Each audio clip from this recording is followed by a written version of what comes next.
வணக்கம் மக்களே, வணக்கம் மக்களே. எல்லோரும் எப்படி இருக்கீங்க? எஸ்டிவி நாச்சுரல் ராக்ஸ் சேனல் சார்பாக உங்களை வரவேற்பதில் மிகுந்த மகிழ்ச்சி அடைகிறேன். மக்களே, இந்த கதை பிடிச்சிருந்தா நீங்கள் லைக் பண்ணுங்கள், ஷேர் பண்ணுங்கள், கமெண்ட் பண்ணுங்கள். மற்றவங்களுக்கு ஃப்ரெண்ட்ஸுக்குன்னா கண்டிப்பாக ஷேர் பண்ணுங்கள் மக்களே. அதாவது இன்று நம்ம பார்க்க போகிறது என்னென்னா, ஒரு ஜென் கதை தான். ஜென் கதை மேலே ரொம்ப கொஞ்சம் ஆர்வம் ஜாஸ்தி. சின்ன வயசில் நான் ஜென் கதையை தேடி படிப்பேன். ஆனால் ஒரு சில வருடங்களாக, பல வருடங்களாக நான் அந்த கதைகளை எல்லாம் மறந்துவிட்டேன். மீண்டும் படிக்க ஆரம்பித்தேன். அதை உங்களுடன் படிப்பதில் பிடித்ததை ஷேர் பண்ணுறதில் மிகுந்த பெருமை அடைகிறேன், மகிழ்ச்சி அடைகிறேன். மக்களே, இன்று நம்ம பார்க்க போகிறது ஒரு ஜென் துறவியுடைய கதை. ஓகே, ஜென் துறவி. இந்த கதையை கேட்கும்போது உங்களுக்கு அந்த கதையுடைய கருத்துக்கள் புரியும். அதாவது ஒரு நாள் ஜென் துறவி ஒருத்தங்க ரொம்ப கடும் தவம் இருக்கிறாங்க, விரதம் இருக்கிறாங்க. ஆனால் அவங்களுக்கு கோபமே வராதான் அந்த துறவிக்கு. அதனால் கோபம் வரலைன்னா மக்களே, நமக்கு உடலில் எல்லா ஆர்கனும் கரெக்டான ஃபங்க்ஷன் செய்யும். கண்டிப்பாக கோபம் வராமல் இருந்தால் நம்ம பாடி நல்ல ஹெல்த்தியாக இருக்கும். இதை பார்த்து தான் ஒருத்தர் என்ன பண்ணுறாராம், இந்த துறவி ஏன் கோபப்படாமல் இருக்காங்க, இவங்களுக்கு கோபமே வராதா, எந்த பிரச்சனையும் இல்லாமல் ஆரோக்கியமாக வாழ்கிறாங்களே, அதோட ரகசியம் என்ன, நாம் இவர்கிட்ட கேட்டால் என்ன அப்படின்னு சொல்லிட்டு அவரை அணுகி, அந்த துறவியை அணுகி, உங்களுக்கு ஏன் கோபம் வரவில்லை, ஏன் கோபமே சுத்தமாக வருவதில்லையே, அது எப்படி கோபப்படாமல் இருப்பது எப்படி என்கிற ரகசியத்தை கேட்கிறார். அப்போது அந்த துறவி என்ன பதில் அளிக்கிறார் என்றால், நான் கோபப்படாமல் இருக்க முக்கிய காரணம், தினமும் படகில் சென்று தியானம் செய்வது என்னுடைய வழக்கம்.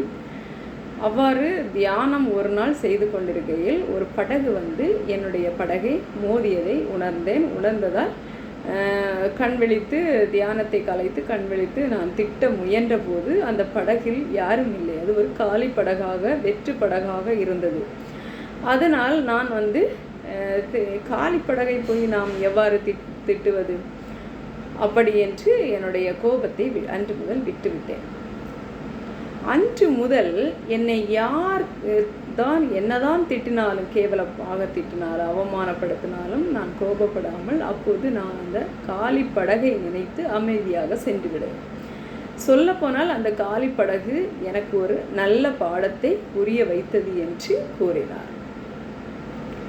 மக்களே, அந்த காலி படகு, இந்த கதை உங்களுக்கு புரிஞ்சிருக்கும்னு நினைக்கிறேன். அதாவது நம்ம கோபத்தில் கடும் கோபம் நமக்கு வரும்போது தேவையில்லாத ஃப்ரெண்ட்ஸை நாமளே வரவேற்பது மாதிரி இருக்கும். ஓகேவா? ஃப்ரெண்ட்ஸுன்னு சொன்னோன்னே நீங்கள் வெளியில் உள்ள ஃப்ரெண்ட்ஸ் எல்லாம் இல்லை மக்களே. அதாவது என்னது, பிபி, சுகர், நான் சொன்ன மாதிரி தான். நம்ம உடம்புக்கு தேவையில்லாததெல்லாம் என்னெல்லாம் வரும், எக்ஸ்ட்ரா ஃபிட்டு எல்லாமே நம்மளை தேடி வரும். ஸோ அப்படிப்பட்ட ஒரு விருந்தாளிகளை நம்ம எதுக்கு வரவேற்கணும்? அதுக்கு வெற்று படகுன்னு நினச்சி ஒரு காலி படகு நம்ம எதுக்கு கோவப்படணும்? அப்படி போயிடலாமே. அதுக்காக நமக்கு சூடு சொன்ன எல்லாமே இருக்காது. எப்பயாச்சும் ஒரு தடவை கோவப்படலாம், அது தப்பு கிடையாது. கோபம் வராமல் இருக்காது, எப்பயாச்சும் ஒரு தடவை வரும். ஏன்னா நம்மளும் சாதாரண மனிதர்கள் தானே. மனிதனாக இருக்கும்போது நமக்கும் வரும் இல்லையா கோபம். ஆனால் எப்பவும் கோவப்பட்ட சிடுமூஞ்சி மாதிரி இருப்பாங்க பார்த்தீங்களா, அவர்களுக்கு தான் இந்த கதை பொருந்தும்.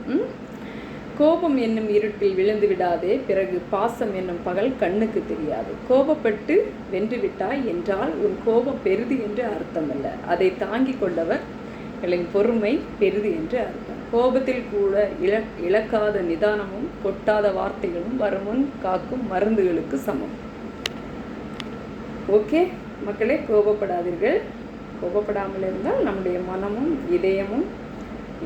இதயம் தான் மனம், பிரெயின், மூளை எல்லாமே மிகுந்த மகிழ்ச்சியுடன் இருக்கும்.